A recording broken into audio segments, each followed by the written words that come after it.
and you just said the Oakland Raiders haven't been to the playoffs in 14 years. They was in the process of being one of the number one seeds in the AFC. They got one of the best young quarterbacks in the league. Yes. Take nothing away from Matt Ryan, but we've seen it before. Take nothing away from the other boys. They got a resume. They've done it. Tom Brady, Aaron Rodgers. Yeah. I always look at it like this. It's tough. It's like this. If it comes down, if I'm in the NBA, if you got to pick heads between me and LeBron, it should be the other guy. It should be the other guy. Because that means I'm playing at the highest level if I got to go up against this guy. So I'm going to say, if Derek Carr's in the conversation, people go, well, who are you up against? Brady, Rodgers, Ryan, give it the Carr. Because so you're saying Derek Carr should win it? Yeah, of course. Oh, I don't think it should be. I don't think it should be close because his name is up there with the best that's done it before. Tom Brady's won it before. Aaron Rodgers won it before. Matt Ryan is having an MVP season, but if you put his stats up, I'm pretty sure stats he's had before, could show that. We talking about the Oakland Raiders, who are one of the laughing stocks of the league. Now they consider to be people saying, "Listen, you know what's crazy when people go, yeah, man, people still optimistic after a loss. Yeah, they're gonna be back next year. They will. I think running back, them receivers. Hey, man, I think DC, he should get in my book, man, because the young man did what he had to do in spite of where he played from. Listen, listen, I got to give it to that freaking GM out there, man. He put together a nice little squad. Came from Green Bay. Got to give it to him. Absolutely. Y'all heard it here. Hot takes from Ben Troupe. Derek Carr for MVP. Hey, man, enjoy the game, man. When I get off the air, man, we're gonna be texting back and forth about what we see in this game, man. Because I would love to talk to you during the game while we're doing the show, but you know what I mean. We'll pick it up next week on Monday, my man. All right. Appreciate it. All right, you got it. Make sure y'all follow Ben on Twitter and Instagram. So the live stream has stopped on Spreaker. What the hell is going on with Spreaker? Because it's still saying live on my end. But I figure out what's going on because something happened the other day as well with the Spreaker thing. If you can't, well, I guess I can't talk to the people on Spreaker. Well, if it's on and off on Spreaker, y'all head on over because apparently the tune-in isn't working either. Head on over to the website, onemicwithbigmike.com, or check me out on Facebook. You can see my ugly mug while I speak as well. Facebook.com/OneMic with Big Mike. Matt, talking about the conversation I just had with my man Ben. Falcons need to run the ball. I think they will. You know what I mean? I want to come back. I want to talk a little bit about that, as well as some of the stuff we're gonna see tonight. I'm just do like a hodgepodge of things to kind of get everything out on the table. Big L saying Green Bay all day. Oh yeah, so not the website either. God dang it. Vince is saying Dallas and Green Bay should be a great game. I think the Seattle game should be good. You know what I mean? I know my folks here in the A is like, y'all better watch out for them referees. No, you don't have to watch out for those damn referees. Play football, man, and then let everything kind of pan out the way it's going to do it. I'm going to come back. We got to do On This Day, and I'm going to continue this conversation about these NFL playoffs. And before I get out of here, of course, I got to talk about these Atlanta Hawks. We'll do it next on the One Mic with Big Mike show. I have one question for you. Do you or someone you know run a business that could benefit from additional exposure? The One Mic with Big Mike show is currently taking on new sponsors and advertisers. One Mic with Big Mike is currently syndicated across 8 different online platforms. And your company's name could be heard and seen across all 8 as well. Let's get to work. Please send all inquiries to Mike at onemicwithbigmike.com. Thank you for listening. Thank you for your continued support. All I need is one mic.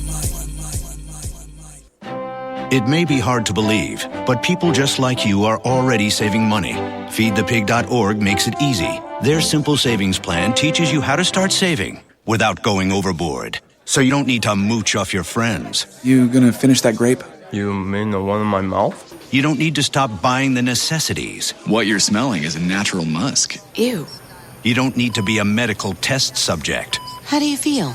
Mostly okay. Sometimes, though. You don't need to get a second job as a stuntman. We need a new stuntman. Let's break for lunch. You just need an internet connection. Don't get left behind. Start your personal savings plan with the tips and tools on feedthepig.org. That way, you don't need to sell your soul to the devil. $15 is the best I can do. All right, deal. Brought to you by the American Institute of CPAs and the Ad Council. One Mic. All I need is one mic. What's the name of the show? One Mic with Big Mike. Ain't nobody getting hurt, ain't nobody. There's no crime being committed. And they say his style is too urban for the radio. This is real life stuff that's happened to me. Well, you know what? you and you. One Mic with Big Mike. I like to be able to do what I want to do. A sports talk show, but no subject matter is off limits. Meek Mill's concert is not called The Hell Yeah, I Bang Khloe Kardashian concert. And now, your host. Put your hands together for the one, the only Big Mike. All I need is one mic. Hour number 2 here on the One Mic with Big Mike show. I wasn't planning on doing the whole 2 hours, but it looks like it's going to be that way. We got the National Championship game coming up here in just a second. I think it's about to start. I'm looking at Herb Street and my man on TV talking about Deshaun Watson right now. It is the One Mic with Big Mike show. Supposed to be live on Spreaker and the Spreaker app and TuneIn and the website onemicwithbigmike.com. Apparently, none of those things are working. You guys in the chat room, can you hear me? Somebody respond if you can. If they can't, and you can, that means you're probably listening to me via the live stream here on Facebook, facebook.com/1MICWITHBIGMIKE. We'll get everything straightened out, and you guys can also get back to the show on demand because we are going to still have the audio from the show. So you can head on over to all the outlets I've already mentioned, as well as on iTunes, iHeartRadio, Stitcher, Google Play Music, and once again, YouTube. Later on, if you missed any portion of the show, including the interview with my man Ben Troupe, who says a Swainsboro, Georgia boy, says Derek Carr is his MVP. I was just asking him to make an argument for the guy. He actually says Derek Carr, especially based on what he saw this past weekend with the Oakland Raiders and the history of them missing the playoffs and what he's done for that team, would be his most valuable player. And again, I believe it should be most outstanding. If it's going to be outstanding for the best, for the best player, it should be outstanding. If it's valuable, we can make an argument that Derek Carr has been more valuable to that team. Tom Brady was suspended for 4 games. They went 3-1 with Jimmy Garoppolo and Jacoby Brissett. I remembered his name this time, not Jacoby Jones like Rob Calloway said.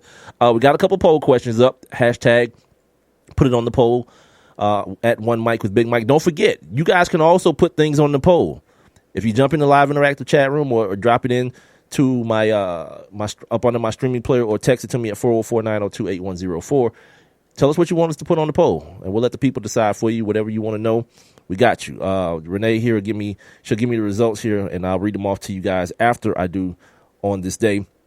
And then we'll get back into the NFL playoff talk, the college football championship game talk, and whatever else comes up. And of course, we got to talk about those damn Atlanta Hawks before we get up out of here today. So without further ado, get my mouth straight here. Without further ado, let's take a look back. Now, let's take a look back.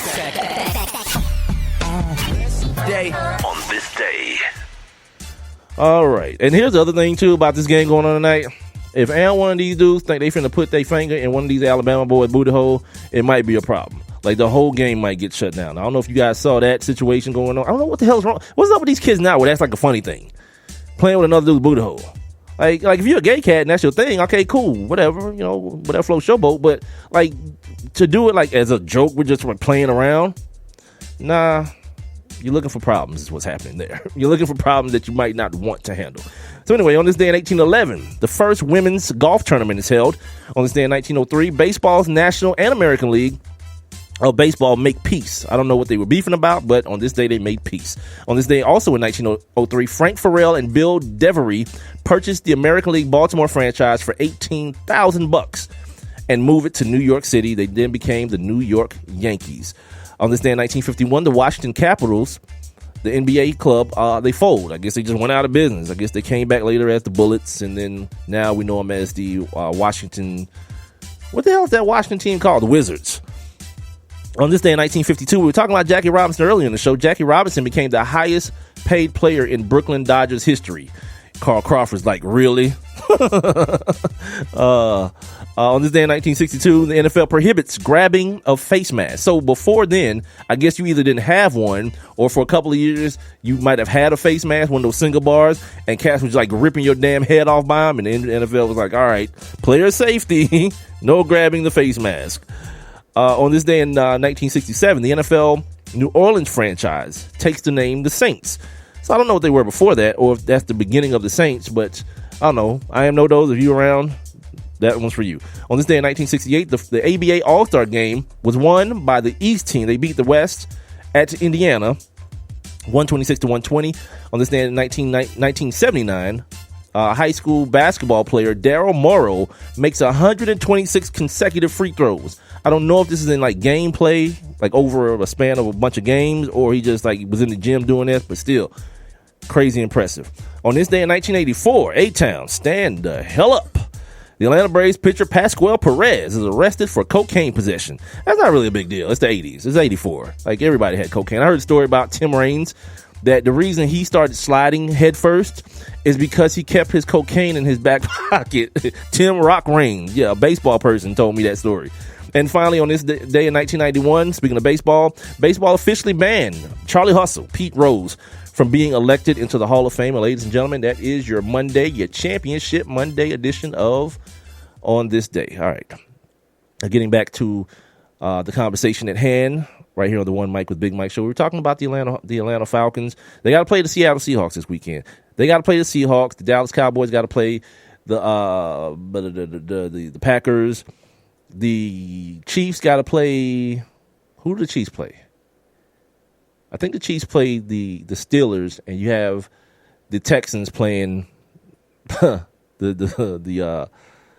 going up to Foxborough to play Tom Brady and the boys. So that's your matchup this weekend. You already know which ones you want to watch and which ones you just have to watch because it's football.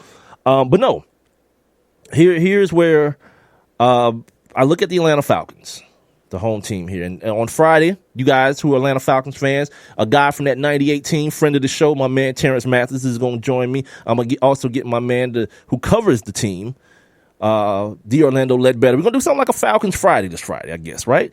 D. Orlando Ledbetter. I hadn't asked him yet, but I'm confident because D. Orlando Ledbetter, in this format, the Sports Kings on Spreaker, the Sports Kings on CBS, he's never, ever told us no. Even when I was producing the night show, he never told us no, so I don't anticipate it now. So I'm going to reach out to him either later on tonight or tomorrow and try to get him on Friday as well. So Terrence Mathis and D. Orlando Ledbetter. And on Wednesday, Alex Cabtall from draftblitz.com, NFLdraftblitz.com, excuse me, is going to get on and talk to us about some of these prospects. So some of you people who want to know how your damn team is going to get better, I am no-dos and bad-ass Saints team, how they going to get better, my man Alex Cabtall is going to hook us up. All right, so we're talking about the Atlanta Falcons with Ben. And the reason I said the Atlanta Falcons are so perplexing to me, and I'm glad they are, because I like talking about the home team, not being necessarily a fan of the team. I like talking about them. I like when they do well. I like when the city has a buzz like it has one right now. I always feel like, though, it's just like this buzz with trepidation in it, too. Like, I know they're going to win. But really in the back of your mind, you're like, I hope they don't lose. You know what I mean? It's really the attitude here. But I like when my city has a buzz in it. And I like when the Falcons are worthy of me speaking about them. And in this situation, I talked about it on Friday that this team is just as likely to bow out after one game as they are to win the whole damn thing. We know the amount of points they can put up, but we got to figure out if it's Fugazi. The last 4 games, there was no resistance. I think the Seattle Seahawks, will offer up a little bit more resistance. We mentioned already Thomas Rawls being back, being in the game this time, where in the first game, it was Christian Michael. They're also going to get CJ Prosise back. Your man ain't playing, though. Earl Thomas ain't there. He's out for the season. He broke a bone in his leg or something of that nature. What else is different? Vic Beasley, at the time they played the Seattle Seahawks, didn't have any sacks. He turned it on at the end of the season, found his way to the quarterback 15 and a half times, so that's going to be a different thing for Russell Wilson. But here's the thing. Russell Wilson is going to be different, too. Remember he had all those knee and ankle things going on at the beginning of the season? Apparently now he's absolutely healthy now. They found some kid last week. They always find these kids in the playoffs, this wide receiver last week, because not Ricardo Lockett. The other Lockett kid, the fast one, the real fast one. Both of them are fast, but the guy who's like the punt returner and all, I can't think of his first name, but he's out as well. So my overall point is there's going to be a propensity to look at the last matchup and say, okay, this needs to be different. The pass interference that didn't get called at the end of the season and this, that, and the other.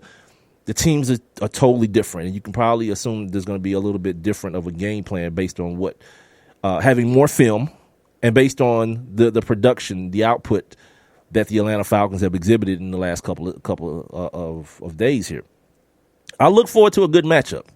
The Atlanta Falcons are going to have to match the physicality, obviously, because it's the playoffs. And that's kind of what I was getting at when I was talking to Ben. Like, when people start talking about things ratcheting up, and you start talking about, like, referees that haven't worked together, are we in a situation where at sometimes Seattle, they kind of go, and I hate that I'm going to say this way, they kind of go as the referees will allow them to go. And what I mean when I say that is they play a physical brand of football. And they're going to always, and by design too, it's not just like by happenstance, it's by design. Their culture is to always push the boundaries and push the limits as far as they possibly can until someone has to pull them back. And if they decide they're going to stay over that boundary, like Michael Bennett with the offsides, Richard Sherman with the illegal hands or the holdings in the secondary and things of that nature, if they decide to pull back, well, they're going to lose the football game. Because they want to play football fast and they want to play it physical. And if you can't match that, if you're the Atlanta Falcons, you can't match that, it's going to be a problem. You know, I mean, damn, a last second no call and all that kind of stuff, it's going to be a problem for you anyway. So that's one of the games I'm definitely excited about seeing. I think based on the way Jadeveon Clowney and Whitney Merciless is playing and that defense is playing for Romeo Crennel in Houston, I think they can cause Tom Brady some problems, but I think at the end of the day, Brock Osweiler is going to have to make some plays, and I don't trust him. Not one damn bit. The Steelers crushed the Dolphins last week, and here's what came out of that game for me. First of all, Le'Veon Bell is a different cat, and like I know he's smaller now than he was at Michigan State, but when I heard him talking about how much weight he lost from like 240 to like 215, that's a dude who, like, when people start talking about, and this is the point I always make when people start talking about scouts missing on a guy. Man, no one saw this out. Well, because he wasn't even the same dude. Like, Steph Curry wasn't the same dude at Davidson. These guys are guys who have transformed themselves physically in the case of Le'Veon Bell, and of course skill wise with the ball handling, all that kind of stuff with Steph Curry. He's a special dude, and he runs in a way. He runs as though he's Darren Sproles, like a dude that can hide behind linemen. He just sits there and waits. Next thing you know, he's 12 yards down the field. It's a weird thing to watch, but it's hella effective, man. And it probably makes him, if not one of the top 3 running backs in the entire National Football League. Speaking of players at the top of the position. And people in Atlanta don't like to hear me say that because I say it a lot, and I've said it for a couple of years. I think Antonio Brown is the best wide receiver in the NFL. I really, really do, man. And it's crazy because I get to see Julio Jones play every single week, right? And I get to see Antonio Brown play every single week too. But being that Julio Jones is in the city, it sounds crazy to say, and I know people will hear me say that and hear me saying that Julio is trash and Odell Beckham Jr. is trash and AJ Green is trash. They not. I just think Antonio Brown is better, man. Like, you can't even double team that dude, and it's ridiculous. And it's not like you can't double team him in the way you couldn't double team Calvin Johnson because of his physicality. He's just an expert at playing wide receiver, man. And the other thing that separates him from the AJ Greens of the world and from the Julio Jones of the world, he don't miss ball games. Like, he's there for his team each and every week. He don't get banged up. And watch this week, he's gonna get crushed like Jordy Nelson got crushed. He's gonna get like one of those this week because I'm saying that because I have those type of powers. But no, you know, they got something real good going on over there. Of course, Ben Roethlisberger's in a walking boot, and everybody wanted to lose their damn mind. Even though he's saying it's cool, it's fine, don't worry about it. People want to crush Mike Tomlin for having him in the game. It's like, dude, it's football. And here's what's happened. The NFL has changed. They've hypnotized the fans of the game to make you start seeing the game differently because it's still football. Like Matt Moore got destroyed by Bud Dupree, and everybody's like, "Oh my God, you can't do that." Yeah, you can't. It's football. What you mean? Ben Roethlisberger should have been out the game. Why? He's the quarterback of the team. He's playing football. Like, football should still look the same to you. And I know all this garbage about player safety. The NFL don't care. You don't either. I know I don't. You know what I mean? Because I understand what's going to happen. In a couple months, beginning of May, you know what's going to happen? A whole new crop of the same thing coming through. So the ones who get picked off this year, somebody will be there in some form or fashion to replace them. trust it. Yeah, so I'm good. You know what you're signing up for. Like that, again, that was always been my contention, that the players who are suing and having these problems now, they were told that things weren't what they were, even though the NFL had knowledge of the situation. But now, yeah, hell yeah, these quarterbacks need to stop trying to use these rules to protect themselves. Throw that damn football away, or do like Bud Dupree, who's angry and don't give a damn, is going to run through your mouth. Understood? I remember hearing Ronnie Lott a couple years ago, many years ago, I should say, talk about how he didn't even go for interceptions in the first quarter. First couple of quarters. He just like knocked dudes out coming across the middle. Because part of the game of football has and always been about the intimidation factor as well. Sometimes you wasn't the best dude on the field, but sometimes you could just be the craziest and scariest guy and get by and find yourself with a gold jacket on at some point. Nowadays, not so much. You know what I mean? Not so much at all. So, we kind of hit on the Odell Beckham situation in the Packers game. I want to wrap this segment up talking about that before I come back and get into my Hawks situation, my Hawks talk, and a little bit more on this game is about to start. So I'm about to be like mad distracted. It's going to get crazy. The Packers and the Giants. We're in a place now, and have been for a while, where the sports media has stopped just reporting stories, and they've made it they've taken it upon themselves to start creating sports stories. And that's what this Odell Beckham Jr. situation is. That's exactly what it is. You know, they've kind of taken that TMZ model, you know, that's worked so successfully for those dudes over there, those dudes and those ladies over there, and implemented it into sports. And for somebody like me, it's annoying. Like the other day, I'm watching this show called Film Room, and they were talking about this game that's on right now. It was Kevin Carter and a couple other dudes, a coach, sleeves rolled up, breaking down film, the all-22 film, not the damn TV game, the all-22, and giving you real information. But ESPN hides those shows that give people the actual information, because they rather you use your imagination and act like you know what the hell is going on in the football field, when no, you know what they're showing you. You don't know what's going on. You don't know about play calls. You don't know about concepts. None of that stuff until you get some film in front of you. So you're just watching the way you would watch a movie. You don't know how the movie's made, but you're watching it for the entertainment purposes and thinking you know what's going on. And you don't.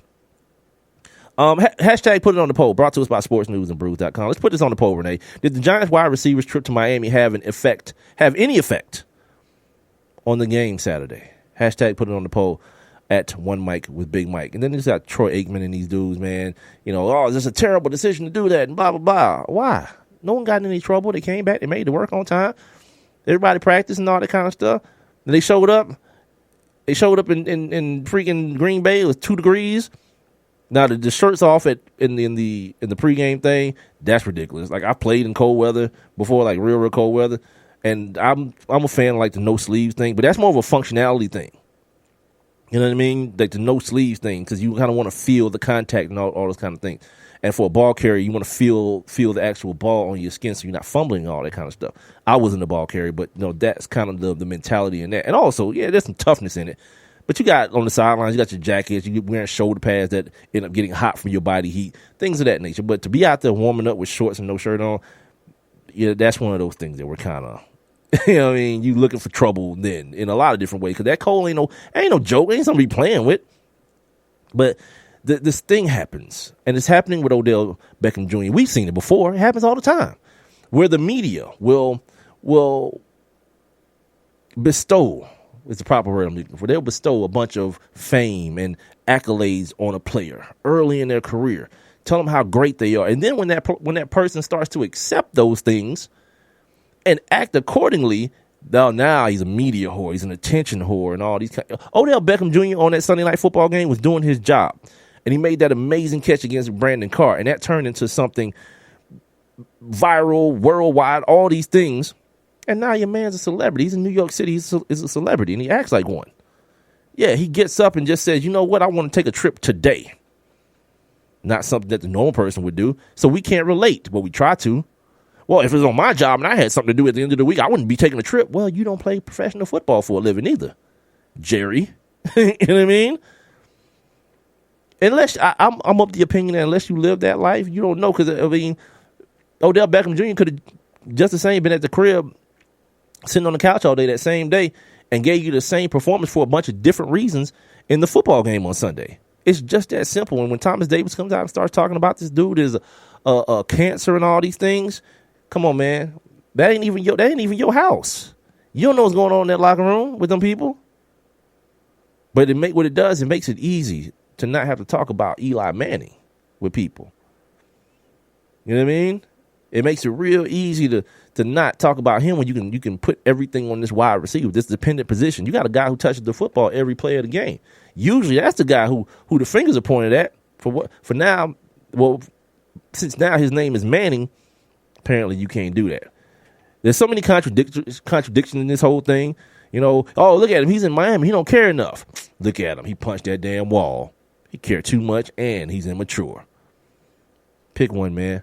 You know, like the real football reasons kind of get just washed away and all this craziness. Talk about, you know, Odell Beckham Jr. Aaron Rodgers played a hell of a game. His offensive line, my goodness. They weren't blocking scrubs, but you wouldn't be able to know it by watching that game this weekend. Like, that's the story of the game. But the sheep that are sports fans is all about the crying Jordan. That's why this show tonight, this game that we watching right now, it ain't about who wins and who loses. It ain't about who wins. It's about who doesn't lose. You know what I mean? Because who does lose, you know what it's going to be. You're going to see Nick Saban with the crying Jordan, and you got, you know, you're going to see, you know, I want to keep calling this boy Taj Boyd. Deshaun Watson with the crying Jordan. Yeah, that's what it's become about at this point. We don't celebrate victory. We just lament people's failures over and over and over again. Like, I'm not going to front. The crying Jordan thing is funny as hell still. It still hasn't worn its welcome on me. But it's the attitude that's pervasive to that. Like, people can't think sensibly about a dude going to Miami with his boys. You know, we watch baseball players do something that I think is hella ridiculous. I watch baseball players get a play-in game and be popping champagne in the locker room. But Odell Beckham Jr. can't celebrate by going to Miami with his friends and just hanging out and chilling. He can't do that. But nothing's stupid. And I always talk about this all the time. There's a difference between the perception we have on sports that are typically white than we do on sports that are typically black. Hockey. You can go out there and beat the hell out of somebody anytime you get ready to. And this has been told to me by people who cover hockey. Like, all these fights, they don't even happen because people are mad. Sometimes two dudes just agree at the face-off that we gonna fight. Where in the hell they do that at? NASCAR. You can jump out the damn car and start throwing stuff at somebody driving by. That one dude got killed. Tony Stewart killed that one dude because he was out his damn car. Like, that's a thing to do? Man, stop it. You know? And then it puts me in a crazy, stupid position because now it sounds like I'm defending Odell Beckham Jr. I don't know that dude. He might be a terrible guy. I don't know. But I know what I do know is he's not a criminal. And to try to criminalize him is ridiculous. So apparently, ladies and gentlemen, thank you, Big L. I see you here on the Facebook, homie. My Spreaker has dropped out and it's still, I'm looking at the timer and it's still going. You know, man, this Spreaker thing might be a done deal too, man. Because if I can just broadcast here on the old Facebook situation and get stats, no, Renee, we're gonna think about this. We're gonna talk about this. Maybe this, because if this is gonna be the thing, I could use this console as much as I want to for my sound. Damn it! All right, man, this football game's going on, so here's what we're gonna do. We're gonna take this last break real quick. I'll come back and give my thoughts on. Damn it! I wanted to talk about this Jalen Hurts thing. So if they win tonight, if they win or lose, on Wednesday, I'll come back and I'll talk about this Jalen Hurts article. It's in the Undefeated if you guys want to check it out before then. And I think, of course, I'm not trying to have a conversation with you right now, Renee. I'm just saying the thought came to my mind, and of course my mouth is going, so it came out of my mouth.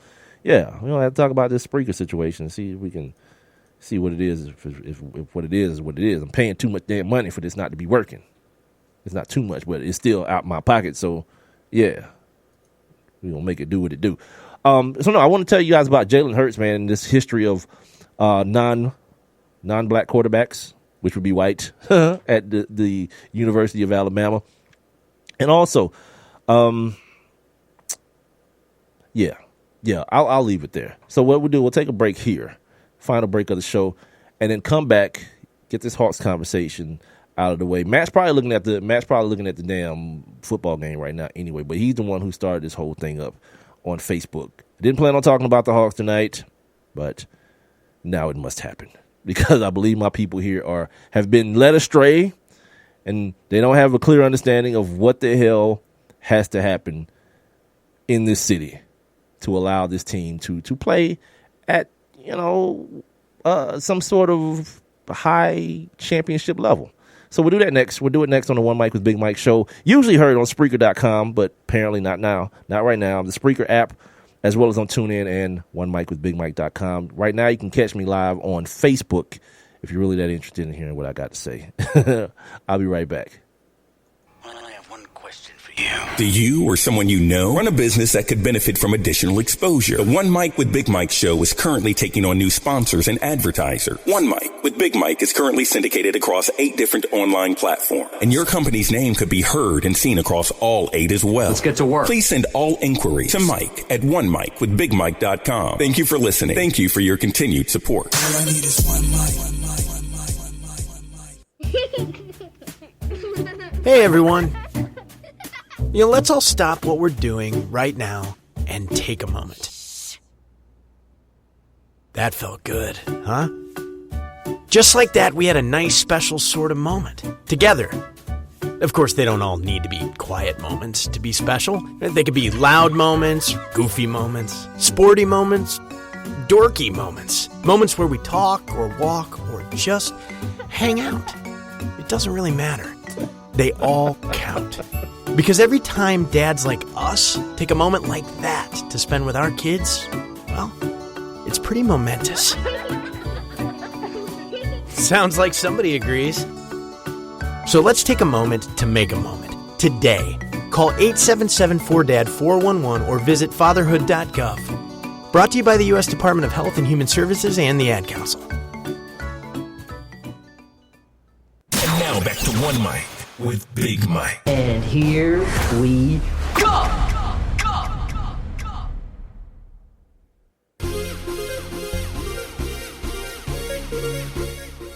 What a jerk, man. What a damn jerk. This is the One Mic with Big Mike show. Got a couple minutes left of the show today because I'm going to get up out of here so I can watch this football game. I'm actually trying to watch it as I'm speaking to you guys.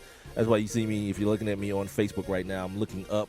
No need for me to reset because apparently some people are hearing me, and this jerk, I am no dose, just text the show at 404-902. Yep. Text the show at 404-902-8104. Saying, man, ain't nobody got time to be using up all their data, watching your ass on Facebook Live. What a jerk, man. But apparently he says he can hear me on Spreaker, so I don't really know what's going on. I'm gonna have to, I gotta email these customer service jerks, and you can't call them, you gotta email them. So anyway, if you can hear me, you can hear me. If not, I'll make sure I rip the audio and repost it when the show is over tonight. I gotta get up out of here because I forgot to set the DVR to record the beginning of the game. My bad. So we gotta talk about these Atlanta Hawks, man. Make sure you guys are following me on Twitter and Instagram and liking my Facebook page. All 3 the same, at the number 1 MICWITHBIGMIKE. And it reminded me because we're about to talk about the Hawks. I got a couple of Mitchell and Ness and New Era snapback hats, some Hawks hats. They look real good. I got to take pictures of them, and we got to do some like flyers for them or something. Big Mike's brims. I'm going to figure out a creative way to give them away, but the first thing you must be doing is following me across social media and on Spreaker, as a matter of fact. Sign up for your free Spreaker accounts.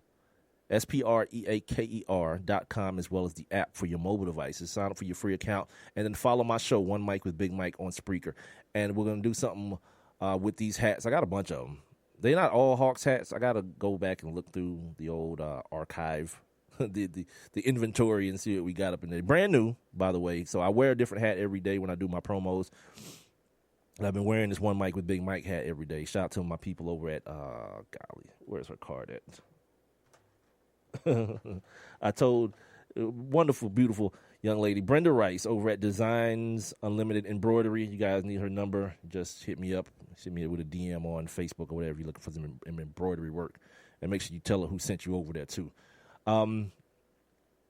Yeah, so I'm giving away these hats, Big Mike's brims. Just make sure you're following me on all those outlets or all those social media sites, Twitter, Instagram, Facebook, like the page, and follow me on Spreaker as well. The account, once again, is free, so go ahead and sign up for that. All right, so before the show started, right, you know, the little thing popped up, the little Facebook things popped up, and usually it's just like pops up, and I like let it go while I'm prepping for the show, and maybe check with it later on in the night or whatever. But then Matt thing came to Matt usually posts some real like crazy, ridiculous type stuff. And it's funny, you know, like see all these bras on here be trying to act like they all happy, but really they dying inside. You know what I mean? So he posts stuff like that. So I saw his name pop up, and I didn't see he posted it in the group that I'm in. One of the groups I'm in is the Sports Goons, and I click on it, and it's about the Hawks. And while I was going, I didn't show up Friday, but while I was going, touchdown Alabama. Oh yeah, it's happening. At that big kid Scarborough, rumbling, bumbling, stumbling. Yeah, that's happened already. Like about 8 minutes left in the game too. Let's see if Clemson can respond. So anyway, Matt posts this thing. Mike Dunleavy don't want to come to Atlanta. He was in a trade for Kyle Korver. Kyle Korver is gone to get plenty of open jump shots again. It's going to be like circa 2 years ago again. There's a stat that came out. The Hawks had the most open jump. I think the analytic is at least 3 feet of space is considered a wide open jump shot. And the Hawks had disproportionately, 2 years ago when they went to the finals, disproportionately the most wide open jump shots in the league. More than Golden State, more than anybody. Kyle Korver is going to Cleveland to get a whole lot more of those with Kyrie and LeBron, you know, doing their thing, driving and kicking. Shout out to Kyle Korver, man. The reemergence of the shooter. But Mike Dunleavy is part of the deal. He's supposed to come here. He don't want to come, obviously. And I think they got him from Chicago to come there and be that guy. Didn't really work out. Now he's in Atlanta. He understands what I think a lot of NBA players are going to understand, that Atlanta is a team that's going to be all right. And that's a terrible place to be in the NBA. You know, you either want to be good and competing and in the championship conversation, or you want to be bad and, you know, in line to get some of that fresh talent, them stars. I don't think the Atlanta Falcons fans understand that, and I think the ownership, I think they understand it too, because now apparently Paul Millsap is off the table. I told you guys a couple of weeks ago, about 2 weeks ago, Paul Millsap's name was being floated as a possible possibly being on the trading block. Well, now apparently it's not. Here's the thing: Paul Millsap's deal is done at the end of the season, so he's going to opt out for more money. Now, Atlanta can probably possibly pay him that money, possibly. There are going to be teams that need his services more, namely one being the Toronto Raptors right off the bat. They're next in line to try to catch that Cleveland squad. Here's the thing, and I talked about this with Jovan Buha a couple of weeks ago, and I mentioned to him that I feel like the NBA owners have taken back control of player movement in a way. Not by doing it overtly, but by doing it with financial compensation and, in a way, a penalty, a punishment, that if you're a free agent and you want to go play somewhere else, apart from the team that you're currently on, the team that drafted you, you're going to take a major, like $50 million pay cut. I don't know too many people that's willing to do that. You know, David West, maybe, only one, and still, his was like $10 million. It wasn't $50 million when he didn't re-sign for the $11 million with the Pacers to go play with the Spurs to try to get a championship for $1 million. Didn't work out. Now he's with the Golden State Warriors on the same type of deal, some sort of veterans minimum deal. But here in the city of Atlanta, and like I say, I'm not a sports fan. I'm a fan of the sport, not necessarily teams. But if I had to say I was a fan of a team here in my city, it would probably be the Hawks. And I don't know why. I don't know why I have a propensity to kind of like pay attention to the Hawks and want the Hawks to do better. You know what I mean? Maybe because I don't feel like people pay enough attention to them. Like, the Braves have their sector of the city. Of course, the Falcons have their sector. And then the Hawks are just kind of just left there to be like, okay, let's turn on the TV. Are the Hawks good? All right, okay, but back to the Falcons. You know what I mean? Until the Falcons are done, then people will start paying attention to the Hawks a little bit. But As far as I go, I want the Hawks to do well. I don't need the Hawks to win the championship. I don't need them to be the best. Like 2 years ago when they made it to the finals, if the Hawks had been like the 5th, 4th seed and played the way they played, I was entertained by the way that team played basketball. Now things have kind of shifted. There's the Hawks have to be systematic because of what Coach Bud wants to do, Coach Budenholzer wants to do, but then still they have to have a certain level of star power, which then enters in a guy like Dwight Howard into the situation. Now, I asked Matt this earlier. If you look at the system that they run, if you go back to the San Antonio days and look at the system, look at the bigs in that system, even the ones who hadn't been necessarily that good. I'm not necessarily talking about just David Robinson and Tim Duncan and now DeMarcus Aldridge and those guys and Pau Gasol. Even some of the guys who was coming off the bench, the foreign guys that were coming off the bench, these guys were guys who were skilled around the basket, could step out and knock down a little, 16, 17-foot jumper. Dwight Howard is not that dude. He is the proverbial square peg trying to be fit into a round hole. And you're kind of seeing the difference in the way the offense is run. So as far as the Hawks go, you got your name in Dwight Howard. He's no longer Dwight Howard, the player that he was. Now he's only Dwight Howard in name. But he's kind of, like I said, a monkey wrench in the overall system. Paul Millsap has to kind of, what am I trying to say? His game is relegated to some other things that it wasn't when guys like Al Horford was here. A guy who was the same guy. A guy like the guys I was just describing. A guy who could stretch the floor. A guy who could step out and shoot the jump shot. Sometimes he fell in love with it a little bit too much. He's back to the mid-range now now he's got his money in Boston. But Dwight's just not that guy. And so my contention on Facebook earlier was that the Hawks are what I'm calling now, they're doing a soft tank. They're not just doing like the wholesale, we're going to ride with Kent Bazemore and Tim Hardaway Jr. and Mike Muscala and Dennis Schroeder. We're going to ride with that. Get us some good draft picks, and then try to work it out. Try to get us a Ben Simmons, because I don't know the college kids like that. My man Deshaun Tate might know, and I might reach out to him, text him later, ask him who might be some of those guys in this year's draft. But that's how the new CBA is setting up. The new CBA is set up to where if you draft a guy, and Ben Simmons ends up being who he's supposed to be, Ben Simmons will be a 76er for the next 15 years before he hits the market. Potentially. That's the way the new CBA is set up because of all the money and extensions that teams are going to be able to throw at their current players. Limiting player movement. How it was all freewheeling and dealing with LeBron and KD and whoever wanted to go anywhere, Joe Johnson and Carmelo and these folks, coming to a screeching halt based on the new CBA. So as a Hawks fan, if you're just satisfied sitting there at number 4, 5, 6, 7, wherever you're at, and not really being in the conversation, as a championship contender, and you're just, you feel lucky or happy about what happened a couple of years ago, being swept by the Cavs in the Eastern Conference Finals, fine. But if you got any type of aspirations as a fan of competing for a championship at any time. Like, look at those 76ers. I'm keeping my eye on them. I advise people here in the city to do the same thing. Keep your eye on that 76ers squad. Because it almost seems as though they're just kind of gearing up and laying in the wings and waiting for LeBron to retire. You know what I mean?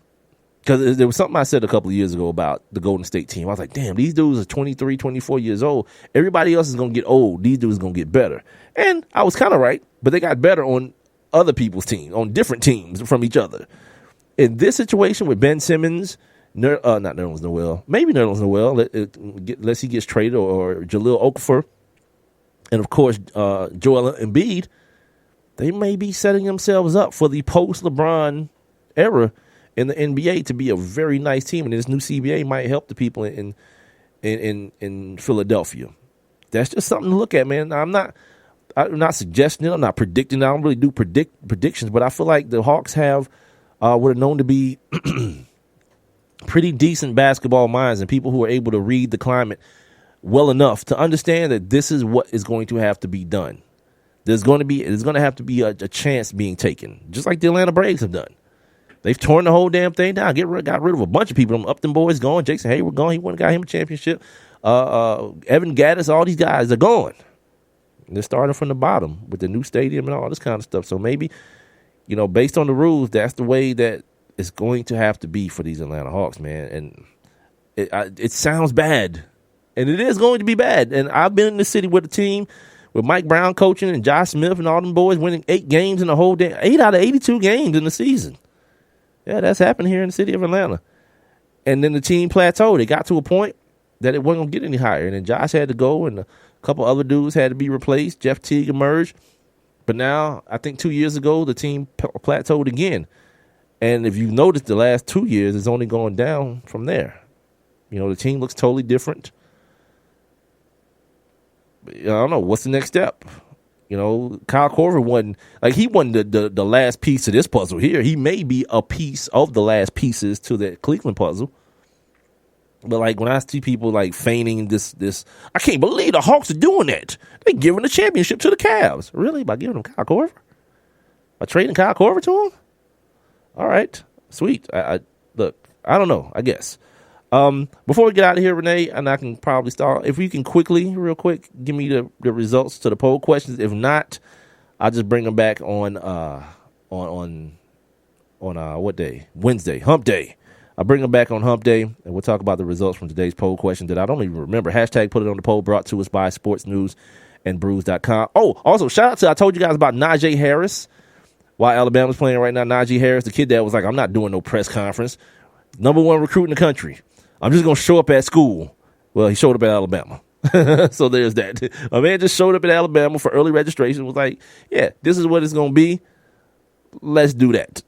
I'm going to go play here, and we're going to try to win some championships. So things to look at for today, real quick, before I leave. Things to look at. Jalen Hurts. Kid got a chance to make some history. First ever in Alabama history, 125 years of the school. I don't know if of football, but 125 years of University of Alabama. A black quarterback has never started and won a national championship game. This kid has a chance to do that at the age of 18 years of age. So shout out to him for that. If you looking to root for something, there's that. Deshaun Watson guy, came back for his senior year, graduated, trying to avenge a loss. You can root for that. Or you just do like me, man. Just watch the football game and be ready to come back here on the One Mic with Big Mike show and holler at me about it, right? I'll be back, man. We're going to get the situation on Spreaker straight. About to email them right now. But you can hear the show there on demand. The app as well. Tune in, onemicwithbigmike.com. Also go on over to iTunes and catch it there on iHeartRadio, Stitcher, Google Play Music, and YouTube. We hadn't been posting the videos for the video. I checked it out this weekend. It wasn't there. We'll try to make sure we rectify that as well. Oh, and also we got to probably restart the whole intern search. Tell you guys about it on Wednesday. Follow me on Twitter and Instagram, man. One Mic with Big Mike. Like my Facebook page, One Mic with Big Mike as well.